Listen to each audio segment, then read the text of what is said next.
It is such a privilege to facilitate our next conversation on something I'm very personally passionate about, the power of women as peace builders. My name is Sarah Hecky Bird, Executive Director of Women Moving Millions. Thank you for joining us. We are absolutely thrilled to have with us today Kristen Bell, actor and global advocate for UN Women's Peace and Humanitarian Fund, Ariana Huffington, founder and CEO of Thrive Global, and Rita El-Chiari, the head of the Secretariat for the Women's Peace and Humanitarian Fund. Kristen, let's start with you first. You've been the global advocate for the fund for a number of years.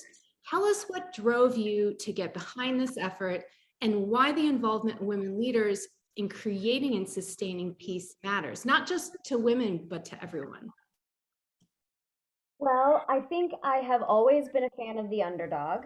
And the women's nonprofits that the funds work with have historically been seen as too small or too insignificant to drive change, which is totally incorrect. It's actually the smartest thing to be funding what they're doing. So because they've been underfunded and undersupported, they had really had to fight to get a seat at the table, even though they are the ones on the ground working hard every day to prevent conflict and provide humanitarian aid to help other women get jobs and stand up when people's human rights are being threatened. And that doesn't just benefit women, it benefits everyone. Everyone's safety, it benefits the economy for each individual place. So we shouldn't be dismissing these women. We should be putting them in charge. And that is what the Women's Peace and Humanitarian Fund is doing every single day. I also very much believe in the power of grassroots change. I think the best change has come from the ground up, and certainly the longest lasting changes. So to provide these women the ability to be change makers, the fact that the Women's Peace and Humanitarian Fund was focusing on the grassroots, the people on the ground, that's why I wanted to get involved in the fund. Amazing. Thank you. Ariana, I'm going to go over to you next. As it pertains to today's conversation, one could say that the well-being of a nation depends on how it values and engages its most valuable employee and resource, women. What can we do to raise the consciousness around the need to stand with women who hold our communities together locally and globally? Thank you, Sarah. Well, there are really two things that I have seen again and again that apply to our conversation today. The first is that real fundamental change happens through micro steps. That's why I love what Kristen said about it starting with the grassroots. Sometimes you look at the problems and they're so overwhelming that you may feel, well, there is nothing we can really do to solve them at scale. But what we found about behavior change, working with companies all around the world and their employees, is that big behavior changes start with tiny, incremental, daily micro steps that cumulatively become fundamental transformational changes. So if we can apply the same concept, we see that any time we have an impact on one life, it has ripple effects all around the community. And the other thing is that we are seeing that a lot of the qualities that have been seen as female qualities, like empathy, collaboration, are now fundamental. We now see a lot of CEOs who probably in the past would have been bragging about how little sleep they got, bragging about how empathetic they are. These have been stereotyped as male and female. We know we have women manifesting all qualities and many men who are empathetic and collaborative, but these traditionally female qualities that have been normally undervalued are now at the forefront, and they are, of course, at the forefront of any peacemaking efforts. And that's why women are more important than ever in these undertakings. And Rita, I want to bring you in because the fund recognizes this. Everything that you do is rooted just in everything that Ariana had just said about women being offering, I think, this valuable untapped resource for communities and just really the lifeblood. So tell us a little bit more about the fund, what you're doing to support women nonprofits locally, human rights defenders on the front lines, why the UN launched this effort, and what you hope to achieve. Yes, thank you very much, Sarah. This is a very important question, and we're seeing today globally, the number of conflicts and humanitarian crises is the highest since World War II. And the international community and the United Nations as well in particular has looked into what could be done better to respond to these rising conflicts. And the thing that we have collectively identified as the missing brick of our collective action was really the involvement of women. So in the past, the way we were looking at conflict and crisis was to say, okay, women are, victims of rape, oftentimes during conflicts and humanitarian crisis. They are targeted, they are killed, they are victims of violence, and this needs to be addressed. But we also need to shift the narrative and also look at women as actors, not only as passive victims, but also as stakeholders, as empowered responders to the crisis that we're seeing around the world. And this is really the kind of untapped potential that the international community has identified in responding to this crisis, and is really to invest in women. Women in crisis are really powerful vehicles of resilience, of agency, of action, and they play critical roles as first responders, as peace builders in these settings. Kristen, what happens when women leaders have the resources they need to transform their communities, and this vision of what Rita had talked about is realized? What could our world look like? Oh, wow. I mean, a big smile comes across my face thinking about that because, yeah, I mean, there's there's only, I think it was Desmond Tutu who said there's only so many people you can rescue who have fallen into a river before you need to look upstream and see what's pushing them in. And the reality is the people on the ground, like these women that the WPHF is supporting, are the ones who are seeing the conflict, who actually not only have the information that we need to solve these problems, but have the, for lack of a better gendered term, manpower, because they're on the ground. It is really the idea of going with the people who are experiencing the pain. Often people that are in power are the furthest people from the pain, right? And it doesn't make any difference. But the idea of shifting our consciousness to helping the people on the ground help other people on the ground could transform the entire globe. There's also been numerous studies that have been done where when people are empowered, they make better decisions, they're happier. I mean, this is all like tiny tributaries of good ripple effects when you're not just handing out aid. Like, here, I'm a person in power and I'm trying to solve this for you. That's archaic. It doesn't work very well anymore, only in specific situations. But like, for example, there's a woman that we support. Her name is Robina, and she has a nonprofit in Uganda.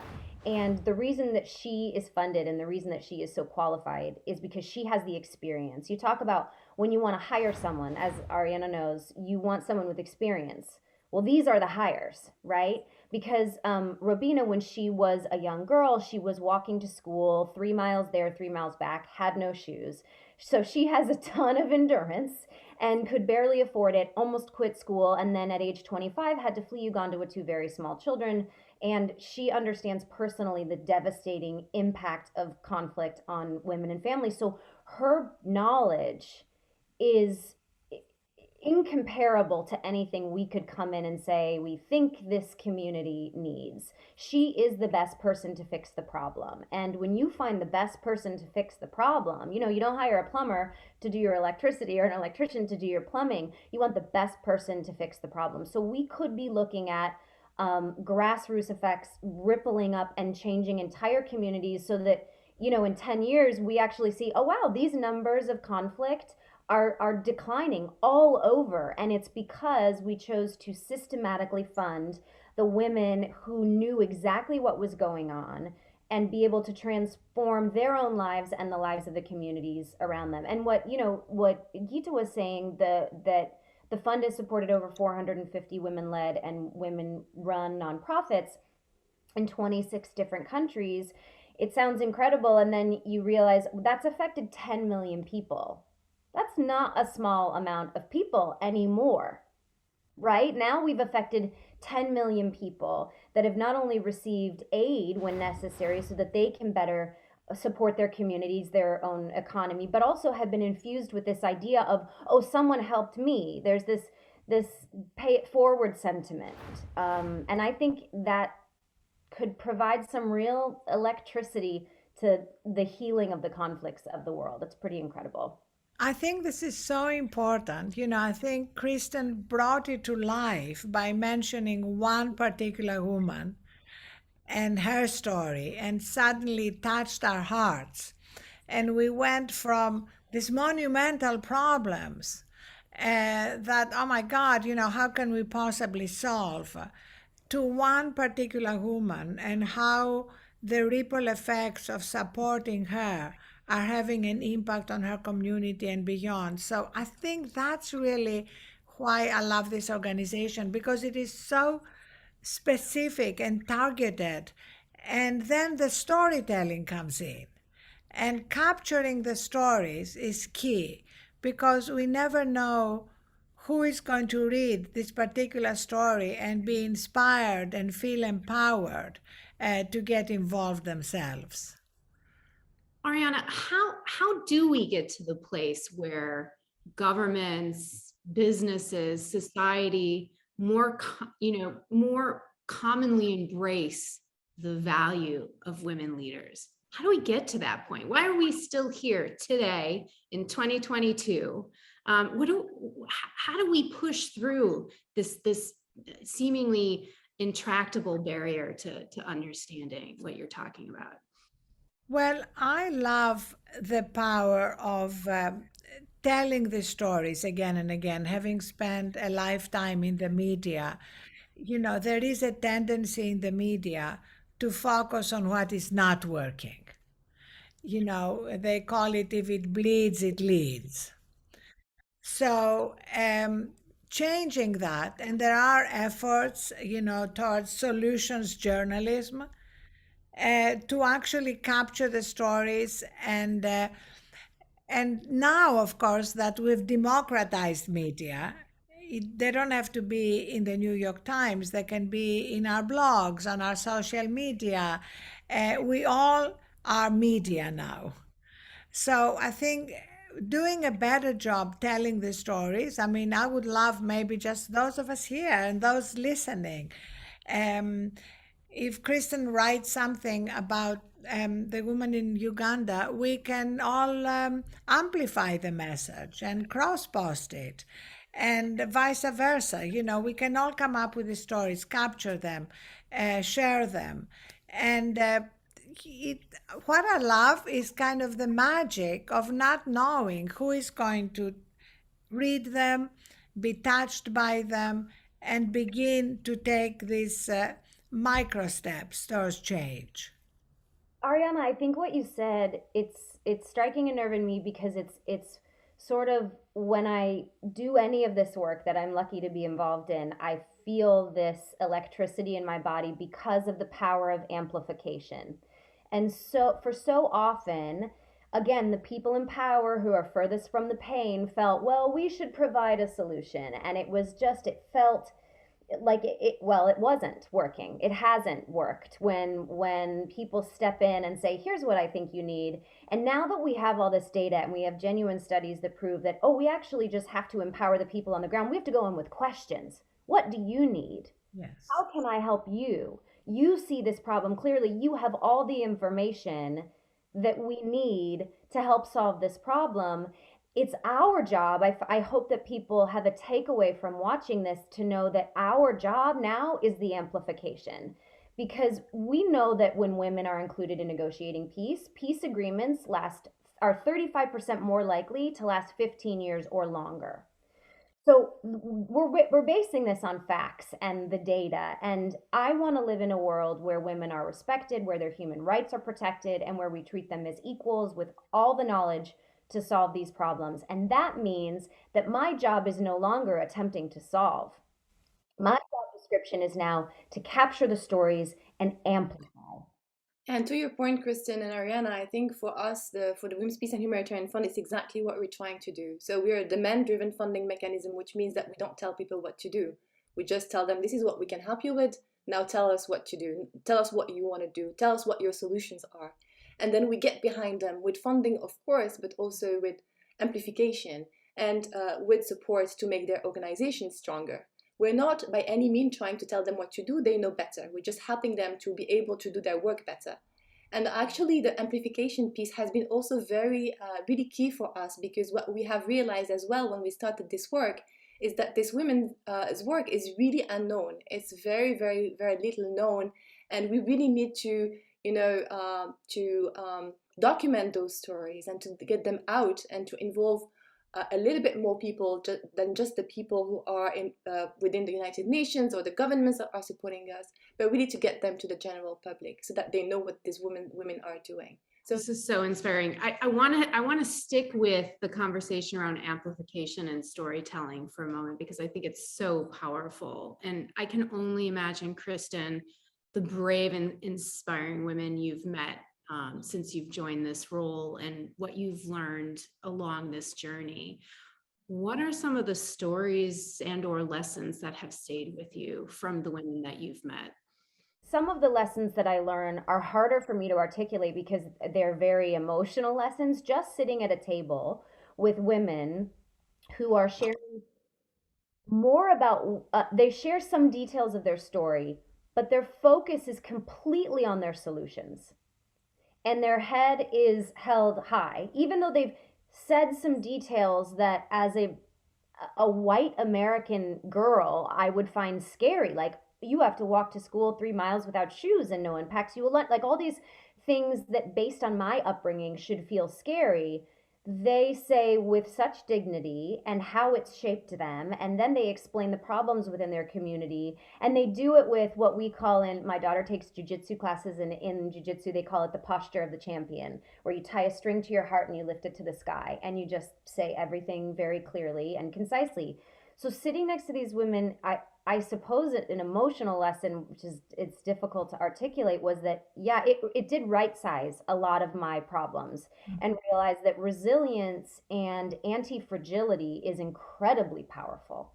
And don't to not succumb to the pity I could feel for myself on any given day. And that's not to say that, within the conversation of self-care, you can't have complaints, but it's just the framework, right? I'm allowed to have complaints, but the keeping myself exposed to people that have had a much more difficult time than I have had keeps me very grounded. I love right size my problems. I'm going to use that. That's what I say about when my children were born. They say, "What's it like the moment your child is born?" And I say, it immediately right sizes all of your problems because you have someone else to care for. So I guess the other thing that I was learned is that the dignity in requesting help is very powerful because a lot of times the Women's Peace and Humanitarian Fund is asking for the women to come forward, and sometimes they come to us, but just the dignity of requesting help can change your life and someone else's. Like we said, it is truly a win-win. So every time the fund is able to help a woman, she's helped, her community is helped, and we get more self-esteem. It's a pretty incredible system. Let's talk a little bit about resilience, because it keeps coming up. And we know that women experience conflict differently. Rita, could you talk to us a little bit about how conflict and crisis, war is impacting women and girls in a unique way?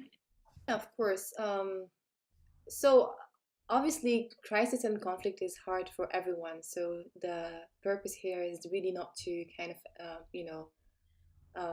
say that men are not experiencing conflict either, or that boys are not. But women and girls are really having, leaving things very differently. I was mentioning earlier, and that's where the kind of action started, was really through the kind of angle of sexual violence against women and girls in conflict. You know that the bodies of women and girls have been used as tools of war, and that has been since war exists, that we have used rape as a retaliation measures against the other group that we are fighting, right? So women and girls' bodies have always been at the heart and the center of war. So that's really kind of the first thing, that when the international community was looking at how war and conflict and crisis are different for women and girls, this is the first thing that they're looking at. But beyond that, obviously, there are other lived experiences that are different from women and girls. Usually, women are responsible for their families, their not only their children, but also more globally their dependents. Sometimes it's brothers and sisters, it's older parents. So when they are fleeing a situation of conflict, then they are the ones who have to take care of their dependents. Um, when the Afghanistan crisis hit in August, this was something that was also at the heart of our action, is how do we make sure that the women that we support evacuate Kabul or evacuate Afghanistan, that we support also their dependents, because this is something that is really specific to women. Men sometimes agree, maybe it's difficult for them. I'm not saying it's not difficult, but they agree more easily to leave their families and to be able to come back to them at a later stage. For women, it's impossible to evacuate a city or a country and leaving their dependents behind. And we actually launched a new campaign last year that's called the 1000 Women Leaders campaign, which aims at supporting 1000 women leaders and their organizations by the end of 2025. And it's really about what we just mentioned today, about amplifying their voices, spreading their stories and their needs, but also to try to find a space for everyone to get involved. From the United Nations to the governments, to the individuals, to the private sector, to the business, to the media, for everybody to be able to help and to do something about it. Right. This idea, this mindset shift that I was talking about earlier, about moving into situations with a level of humility, and what is required to build trust with people who are more proximate to the issues that they're trying to solve, and then to give them the agency to know how to solve it. I think that is beautiful. It is radical. It is absolutely what I think of when I think of a gender equal world. And thank you all for joining today, sharing your stories, your insights, your perspectives. It truly was such a privilege and a gift. Thank you. Thank you.